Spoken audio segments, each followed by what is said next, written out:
Hello gamers, Magehammer here for another edition of Tonight on Magehammer's Game Table. Tonight we are continuing my solo RPG run of the Tiny Cthulhu, Tiny D6 Tiny Cthulhu with Pulp rules by Alan Barr and Gallanite Games. This is episode 10, so we've reached double digits here. Wild, strange trip it's been. I'd like to thank all those people that have come along in this adventure so far with me. I think it's been pretty fun for all of us, and I hope we continue on to the future. So, last episode, our Intrepid Society made their way to Atlantis. That was kind of harrowing and a lot of fun. I have them now at 5 experience points each, and I think at 6, of course, they gain a new hit point. But I think what I'm going to do is I'm going to go and get them some new proficiencies, so that's 8 experience points each, which we'll see if they get that by the end of tonight's session. So for those of you that are just tuning in, this is the Intrepid Society. This is a organization started by Dr. Alistair Wickham to find the ancient and mythical sometimes items of the world and keep them out of the hands of people that would use them for evil. He is joined by one of his former students and now partner in the Intrepid Society, Dr. Tessa Stewart. And the other partner, Xander Chance, is pretty much Dr. Wickham's, muscle, son figure, whatever. They are. He hired Xander to go on an expedition with them and really hasn't looked back. They bonded, and Xander also has like minds as Dr. Wickham does, so they ended up working together and founding the Intrepid Society together. So that's them. This is the Tiny D6 system. Those of you that are not familiar with it, I'm not going to go through the rules necessarily here, but it is it's one of the best minimalist RPG systems out there. At least it works really well for me, and I know there's many fans of it out there. It works well for them as well. And so for this event, for the solo adventuring, I'm using the side quest decks Pulp Adventures by Inkwell Ideas, which each one of the cards in this deck has an adventure on it, and it has a brief adventure outline and a map of significance to the adventure. And so I've been randomly rolling one of these each session and seeing where it takes my heroes. So without further ado, I think we're going to get right into this adventure. And we have 63. Let's see what that is.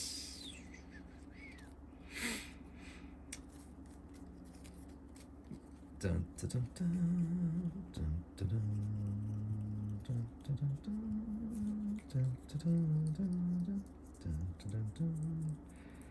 dun, dun, dun. There it is. Ooh, that sounds interesting.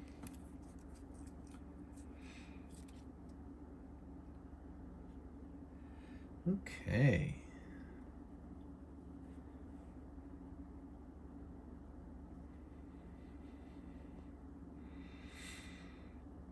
All right.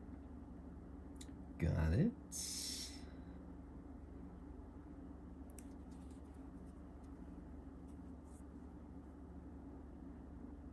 All right. Interesting.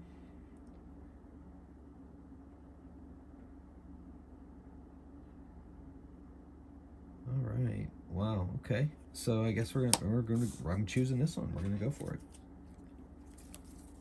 And so the title of tonight's adventure is the Eon Stone. So the Intrepid Society, in this case, are at their headquarters in London, England, in Dr. Alistair Wickham's family mansion. And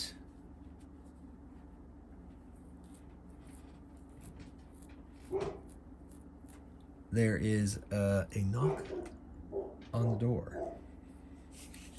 and Dr. Wickham's butler announces, yes, It is Philip Walker of MI6. Yeah, MI6. Show them in, please. Always welcome to bring in the government. Hello, Philip. In walk two gentlemen, one of which apparently is Philip Walker, a man a little bit older than Dr. Wickham appears, and he is accompanied by a younger man. And Philip Walker says, "Yes, hello. Sorry to disturb you at home, Professor, but I have a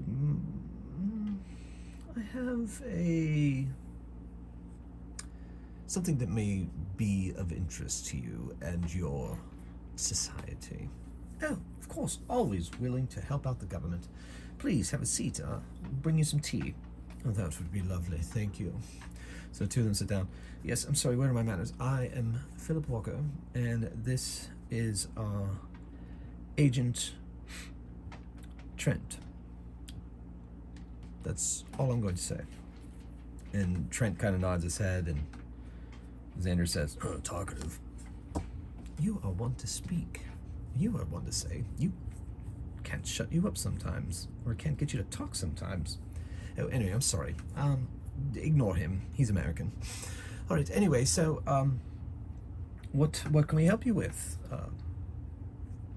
"Well, you see, Dr. Wickham, it is a matter of some interest to our government, but because we're not 100% sure of the details involving it, we are loath to send official government agents to check it out. So we have decided, that is the upper echelon of MI6, has decided that a independent excursion would be a better fit.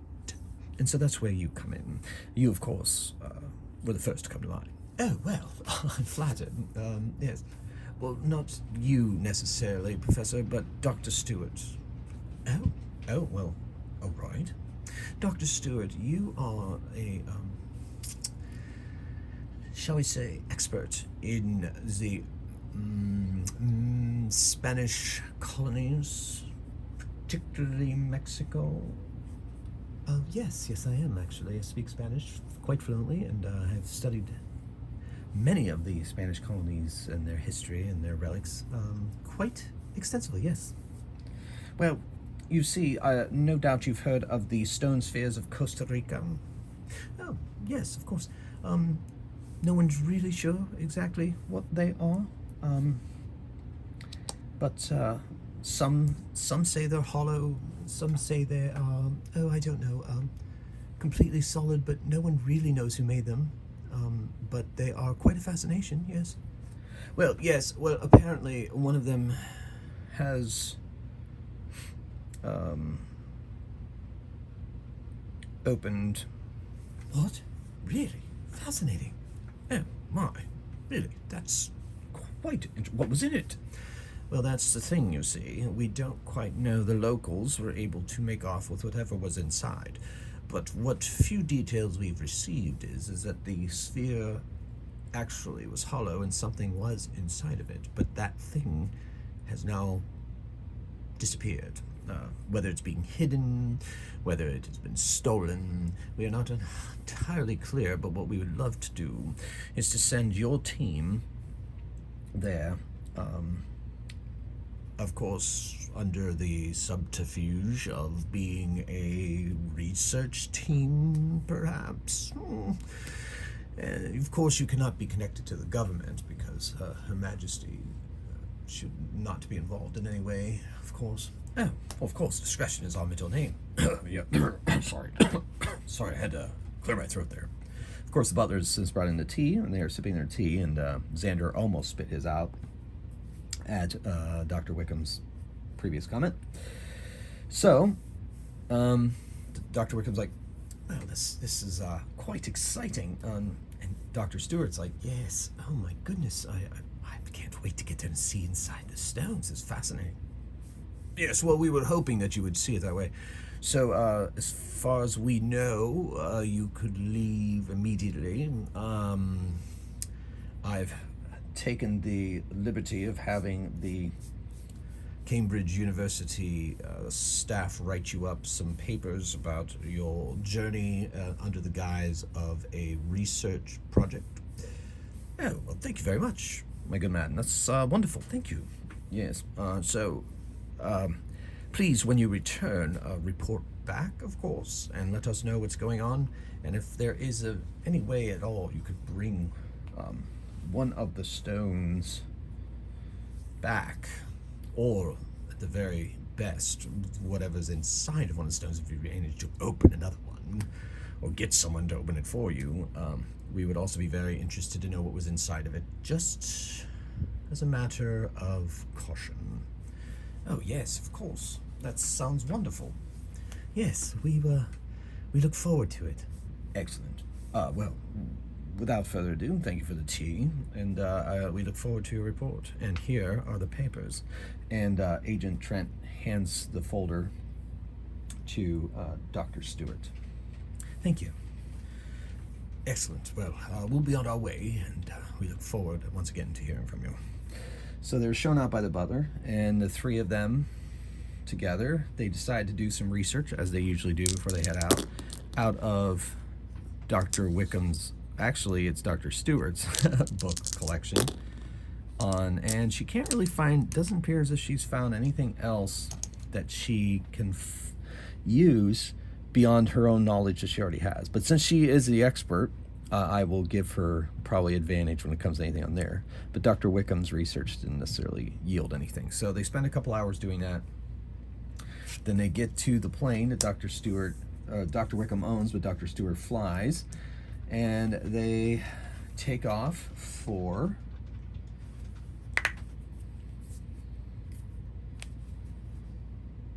Mexico.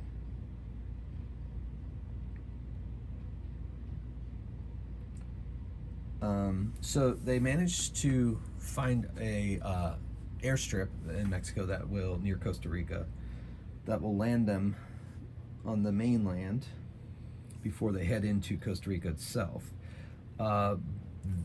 Cue the Indiana Jones plane and the dot and the line, of course, and they make their way there. And once they land, Dr. Stewart tries to secure a flight path to Costa Rica itself, but when the three of them go there, a government official pops up and says to them in Spanish that all flights to the island, or all flights to Costa Rica, do not have permission to go. And Dr. Stewart's like, well, we've purely in research. We would love to study the spheres. And this, of course, is in Spanish. And the official's like, well, in our national interest, we are not allowing anyone who is not authorized to go there and see these spheres. Oh, but I'm sure we could come to some kind of understanding. I mean, we come all this way. So she's going to try her charismatic trait to try to charm the official. And she gets a decent roll. And I think what I'm going to do is, I think in this case, because she is quite charming, but I'm going to give him a save test to see if he can resist. And he does not resist. Not many people can resist Dr. Stewart's batting eyelashes. But he says, well, if there were perhaps some monetary compensation for your journey. And he kind of is, holding out his hand, the universal sign. Oh, yes, of course. We of course plan on paying all governmental fees. And he places two $50 or 50-pound notes in his hand. Yes. Well, yes. And his eyes kind of get big. You have authorization, but If anybody asks, I, of course, you are leaving without permission. Oh, yes, we quite understand. We are quite the rogues. Oh, my goodness. All right, that's enough out of you down there. All right, so they make their way back to their plane. They fuel up, and they head to Costa Rica. All right, so they land at a more primitive airstrip near the area of where the stones are, or the spheres. They're not really stones, spheres. And it looks like, I assume that that's where the spheres are. These maps aren't always the most, they don't really have a key or anything, but it looks like there's a path, and I think that is an airplane there. You can see it. So that's where the airport is. And so they fly out to Costa Rica from there, I guess. I'm not exactly sure what all those spheres, there must all be spheres. Okay, anyway, so I don't know if that map's going to help us much at all. So anyway, they make their way to the reports of where the one sphere was.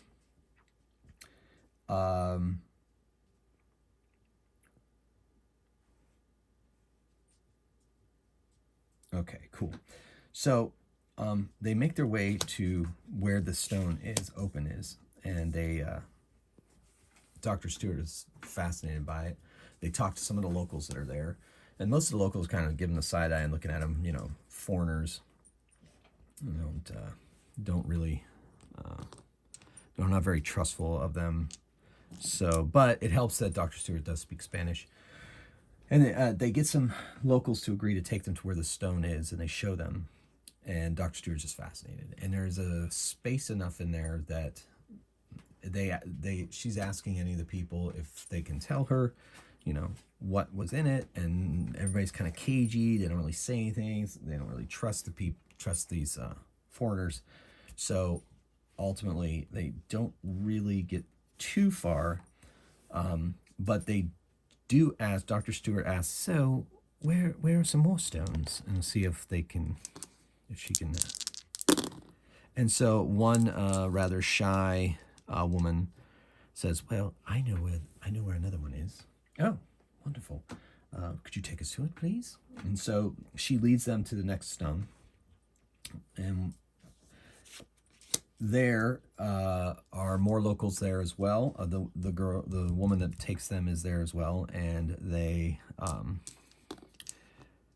Dr. Stewart's like, so, do you know anything about how they opened the sphere, or did it just spontaneously open? And the woman seems very hesitant to share any information. So Dr. Wickham's like, well, maybe this will help. And he hands her some money, and her eyes kind of get a little wide, and she takes the money and she says, well, in Spanish, she's whispering to Dr. Stewart, one of our professors here had an idea, and he found some information about how to open the stones. So he tried it, and it worked. Oh, yes, fascinating, says Dr. Stewart. So, where is this professor? Well, he resides not too far from here.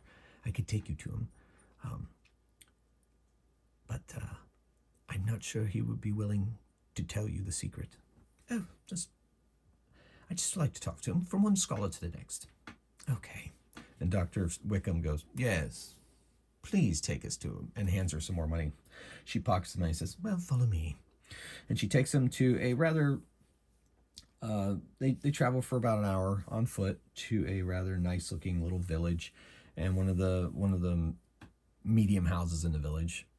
And she knocks on the door, and a man about Dr. Wickham's age opens the door and asks in Spanish, can I help you? And Dr. Stewart's like, yes. And she explains what they're doing there, and if he would be willing to have tea with them. He said, tea? Come on in, let's have some tequila. So they enter in, and they sit down. Dr. Stewart says, yes, so we are very interested in the spheres. We heard that one opened, And we also heard that you were the one to open it. And the professor looks at her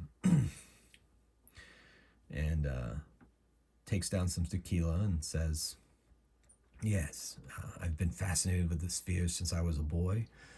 I've done every piece of research I possibly could. And the other day I'd found the secret. And I opened it. Oh, yes? And if you don't mind me asking, what was inside? He's hesitant, but let's see if he is any... her eyelashes do not work this time. I don't know if I can trust you. Yes, I truly understand that. I'm not sure I'd be sharing information as freely as that, but it must be something quite important if you won't tell us. Well, it's not so much that. It's, takes down some more tequila. I fear for what I think it is. Oh, Dr. Wickham's... Dr. Wickham also speaks Spanish, by the way. Xander doesn't.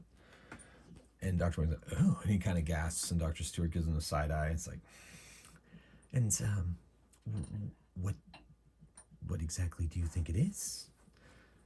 I think it might be a weapon. Oh, my, that's intriguing. Yes. Anyway, I do have it, but I have it hidden. Of course, I don't have it here. I'm trying to keep it out of the hands of people until I know exactly what it is. And I'm afraid that also includes you, though you all seem trustworthy. Oh, of course we are. We're British. Well, except Xander, he's American, so I can understand your suspicion. And Wickham gives a little chuckle. Yes, that's quite true. That's quite right. Quite true. And Xander just keeps giving him dirty looks. And so she says, well, maybe I'm quite well versed in the spheres, and I could maybe help you understand exactly what they are, if you could maybe trust us to give us a look. And so she's trying to be persuasive, and he is just not moving on that. So I think I'll have her use a grit point here for a reroll. And she does get a success. He's like, well, how about I describe it for you and tell you my plans of it? Yes, that sounds good.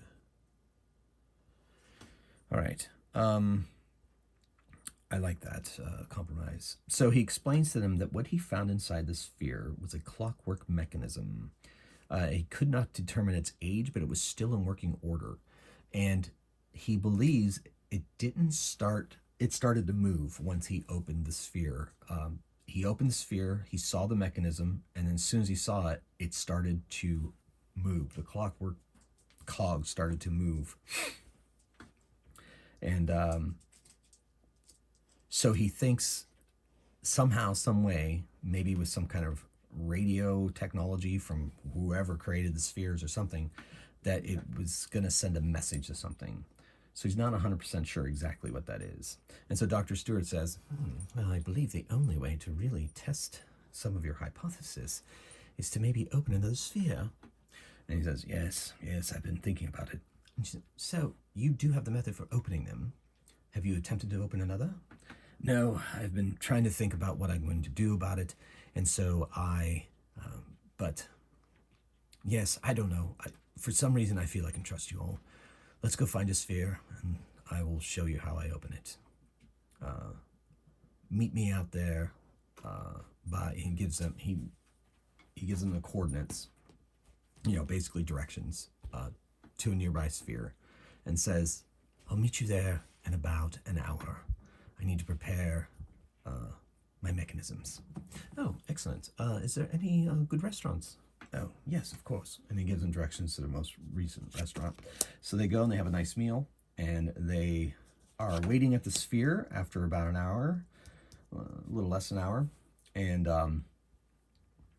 the professor comes, and he has a device with him, and he's approaching them. He says, oh, well, what I did was I took this device And apparently the spheres work on some kind of magnetism. So I had this separate a couple of magnets. So he's explaining how the device works when suddenly goes, he hears in English, "Well, that's fascinating, Professor. I think we'll take that device now." And they all turn, and there are 4 men dressed fairly nondescriptly. Some wearing some overcoats, and one wearing a expedition coat and jodhpurs, I guess maybe they're called, pants, and he's kind of dressed kind of like Dr. Wickham, really. And the professor's like, "Oh, I'm afraid that is not that is not possible. This is my invention, and I'm not giving it up." "Oh, but I think you will." So he says that in English, but it's accent in English, and they realize that it might be Dr. Wickham's like, "Oh my, overlords, German overlords this time." And the man says, "Guilty as charged, but the overlords are taking possession of that because we need to study the spheres, and that's what we do. We are the overlords." "Yes, of course you are. Well, I'm afraid that the professor is under our protection, and you are going to have to make your way away from here. You heard the professor. He's not interested in helping you." And the overlord leader says, "Well, that's not how I see it. And so we're going to take it, men." And so they pull, 2 of them have Mauser submachine guns. I believe that's what they're called. Yes. Pulls out, no, wait. Anyway, the German-made submachine guns, 2 of them, and then another one had, and the leader and the other one both have pistols. And they say, "We'll take it now, Professor." And Dr. Wickham says, "No, I'm afraid you won't." And so looks like they're about to open fire on each other, so we're going to roll initiative. Once again, for those of you that are not necessarily familiar with the Tiny D6 system, they make a standard test, which is 2 dice, and if they roll a 5 or 6, they get a success. And an initiative, that means that they act before the opponents. If they don't roll a 5 or 6, they go after the opponents. That's a relatively new initiative system, so the newer systems of Tiny D6 will have that, and the other ones are being reprinted will have that system in it going forward. Also, I do a homebrew rule that I re-roll initiative at the beginning of each round, especially for Pulp. I think it adds a little extra tension to the adventure. So the action is about to start, and so they roll. So the Dr. Stewart, Xander are going to go before the opponents, and Dr. Wickham is going to go after, and I'm going to have the Professor Rodriguez. He is not going to go on any initiative because he's a non-combatant, but he's going to try to jump behind some cover in this area near the stone. So, keeping that in mind, Dr. Stewart pulls a pistol and fires off at one of the guys with a submachine gun, and she's basically going to get 2 attacks. She is master in that pistol, so she rolls advantage, which is all 3 dice. If any of these dice come up a 5 or 6, she is successful. With the Pulp dramatic knockout rules, if each of these dice comes up with a success, she knocks him out automatically. And so she rolls 1 success, so she wounds the one.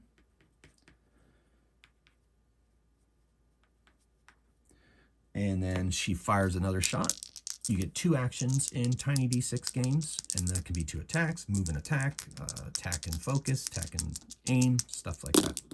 Each one has a different effect. So she hits again. So he kind of is knocked back a bit. Xander is not very good with his pistol, so he's going to close the space between there and go for the leader. He's going to attack the leader with his machete. And he strikes the leader. So he had move action and strike action. And so now they go. The submachine gun guy unleashes on Dr. Stewart. I have a house rule for submachine guns. Basically, it basically is 3 separate attacks, each with disadvantage, and any of them can hit. And so one of the bullets wings Dr. Stewart, so she loses a life point, hit point, I guess. And then And that you only, that's the whole, you don't get two actions with a submachine gun, basically. It's the controlling it and firing it is just one attack. So the other one opens fire on Dr. Wickham, and one of the bullets wings Dr. Wickham. He loses a hit point. And then one of the pistol guys takes a shot at Xander because he's moved on his leader, since it's his job to bodyguard him.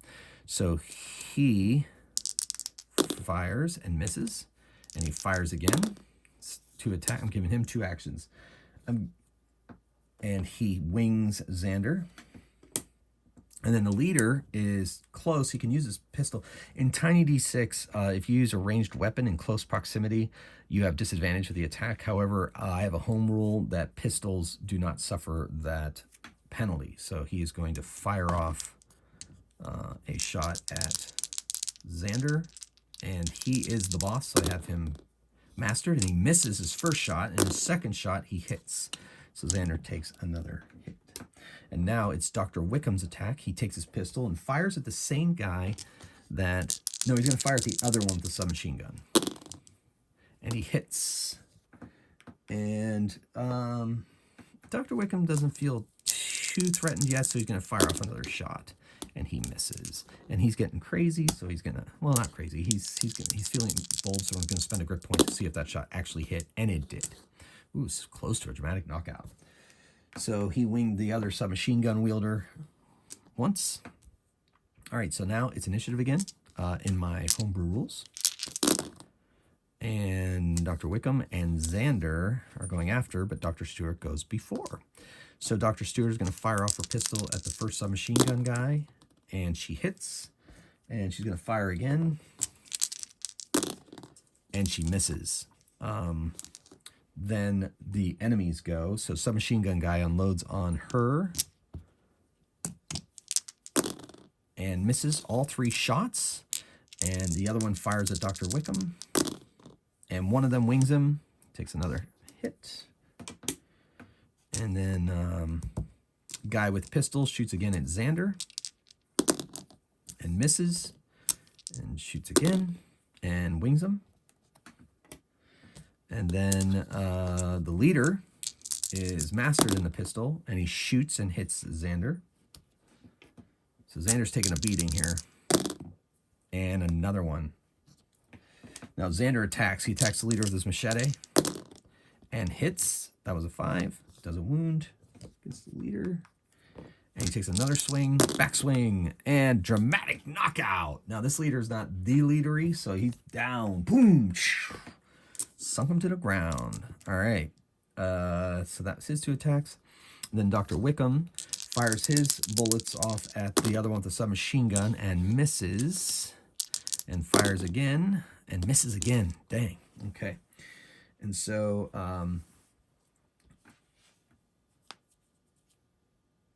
initiative. Ooh.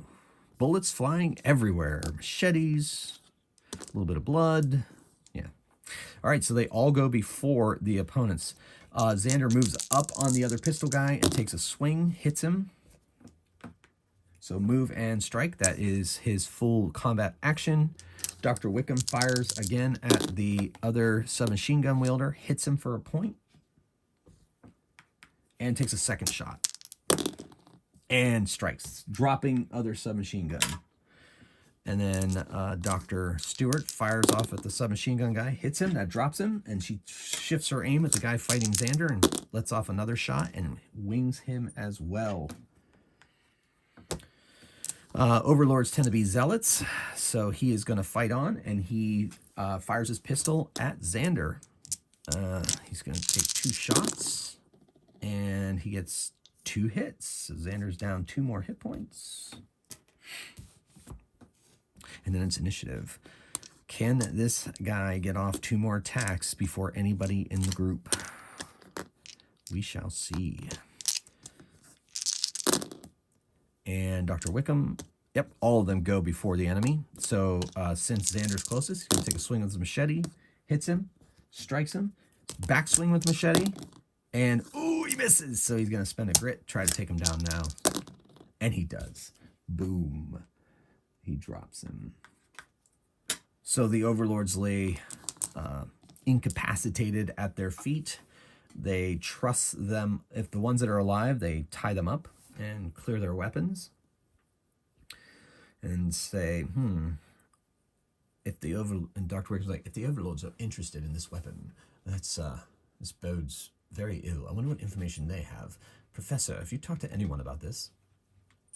For the most part, I have not necessarily, no.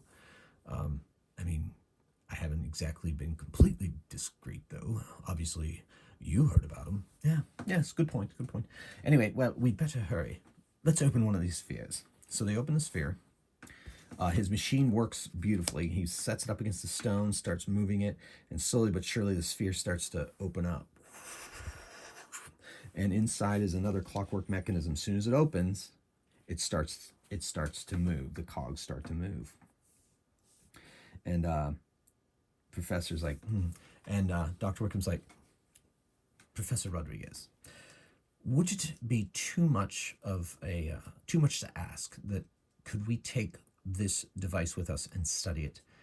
Because the more I think about it, and he thinks about it, and he thinks about it again. All right, let's try one more time. Oh, and he gets, the more I think about it, the more it reminds me of another such mechanism that I read about, that strangely is Atlantean in nature, that we recently came back from Atlantis. Could you believe that? Quite fascinating. It's another story for another time. We don't really have much time. Anyway, this device supposedly, once it was done counting down, would set off the other devices that were near it, and it would let off a ridiculously powerful explosion. Now, these spheres, and there are many of these spheres, I fear that as they open, we are getting closer and closer to basically a large bomb that could destroy much of this area and maybe more for all we know. But I believe if we can separate them and there's at least one device taken out of the sequence, that maybe it won't go off. And frankly, Professor, I know that this is your right, but I strongly advise against opening any more of these spheres. Study the device that you have already. And for everyone's safety, please allow us to take this. I feel like we could compensate you, but that is my gut feeling. And Dr. Stewart's like, yes, that does make some kind of sense, Doctor. I can't necessarily confirm the Atlantean connection, but it does appear that it is counting down something. Yes, and so if there's two of them already counting down, I loathe to know how many more we opened, what could happen. So Dr. Rodriguez thinks, ponders, and says, so you are based in London? Dr. Williams, yes, we are. And I will tell you our address. I'm not going to give you anything in writing in case you're taken, if they send more overlords. But, Professor, I also strongly suggest you destroy your opening device. Or at least, yes. And then any plans based on it. More than likely, if you ever would like to open more spheres, you could do it from memory. But the more I think about it, the more my gut is telling me this is not a good thing. Dr. Rodriguez is like, no, I think you're correct, Dr. Wickham. The countdown idea makes sense, though I am loath to let any of these pieces go, since you're only asking for one, and I understand with good reason. And I know of you, Dr. Wickham, and your Intrepid Society and your companions here, and I know at any time you could have taken this device from me. I know that you could go and open up all these stones, but that's not what you're doing. You're not the overlords. And since the overlords are interested, you're right. This is up the stakes. So I believe that your plan is sound, and if I ever change my mind or ever need access to it, I know where to find it. Yes, of course. Of course, we are going to hide it, but yes, I would have no problem telling you where it is if I am secure in the thought and knowledge that it will be safe. Yes. All right, very well. You may take this device. I'm going to hold on to my, but you're right. I'm going to take my device and I'm going to destroy it. And if I ever need to recreate it, I could be able to do so. And there's really no hurry. I've spent all of my life thinking about these spheres. And if they truly are a weapon or a bomb or whatever it is that we think it might be, maybe worse, I do not want my research or me to be the one that destroys everything. So yes, I agree to your plan. So they shake hands, and he kisses Dr. Stewart's hand after shaking it. And then she blushes a bit. And then they make their way back to the village, then back to where they landed their plane, back to the main airport, and they fly off for London. When they return to Intrepid Society, Dr. Wickham's mansion, the Intrepid Society headquarters, they, as promised, send a message for Philip and Agent Trent, and they come and they tell them, and of course they hide the device down in the vault, and they tell them that they believe that the Dr. Williams, or Dr. Stewart, probably coming better from her, says, yes, we don't believe that the stone spheres, we think it's more of a hoax. It doesn't appear to be anything that is of any, of any real value. So, yes, we checked it out. It's just all much ado about nothing. And I'm going to see if she convinces him.